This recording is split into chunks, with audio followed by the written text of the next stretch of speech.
Here's the equipment we're going to need to test the minimum requirements proposed to play Baldur's Gate 3 smoothly by Larian Studio. And I'm really happy to do this test today with Baldur's Gate. I love those games. Let's not wait too long and jump right away in building that PC so we can play Baldur's Gate. Welcome to Respawn PC, I'm Dunk, let's dive in. So the minimum requirement is Windows 10, Intel i5-4690 or AMD FX-8350. I'm going with the Intel side. Memory 8GB of RAM, so it'll be 2 times 4GB. Graphics GTX970 or RX 480. I'm going with the Nvidia side and 150GB of SSD. It will be a 1TB from Crucial. First off, the motherboard is a Asus Q87M-E, a nice little motherboard that can overclock some stuff, and I update the BIOS to the 3801, which is 2019, and was improved performance. That's a nice fix to add to a motherboard, I guess. The CPU is the i5-4690, which came out in 2014, I think. It's a 4-core 4-thread CPU with 3.5 GHz of speed and a 3.9 turbo. Even if the motherboard can overclock it, I'm not going to do so. For the purpose of most of people didn't do it and probably won't do it.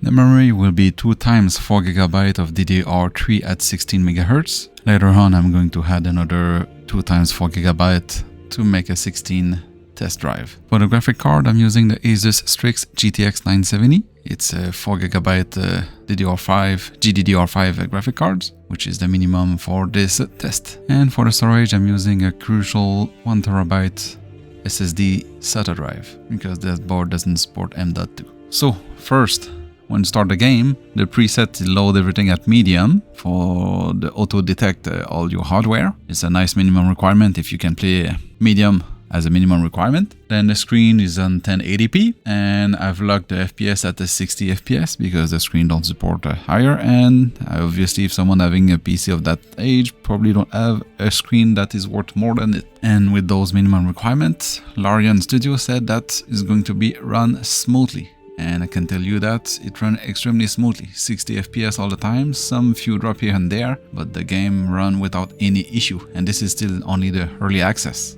And for this kind of game, it's not a FPS, so 60 FPS I'm pretty sure it's not mandatory. So let's try to squeeze out a bit more of juice of that graphic card and push the resolution, not the resolution, the preset to high. After trying to get the guy stuck in the ceiling, he'd die in the ceiling. I upgrade the setting, the presets to high, just preset high. Didn't touch anything else, and jumped right away into a cutscene. The cutscene was running in the 45 FPS, but after the cutscene finished, we were finally able to play a little bit more and still was in the 60 FPS, sometimes dropping a bit in the 40, and still quite really smooth. Now with 16GB, everything stabilized to 60 FPS and the low 50s. So highly playable, super smooth.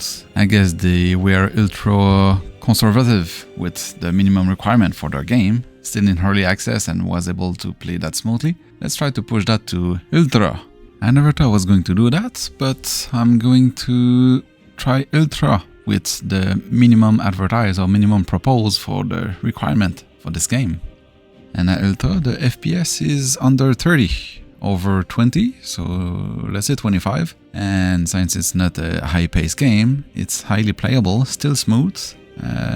Probably going to be a pain when you reach a cutscene, but I'm quite surprised. That was really unexpected. Anyway, for the next video, I'm going to check out if we can find the real minimum requirement for this game, which should be in 720p, 30 FPS, with, I guess, lower graphic card, lower memory, older CPU.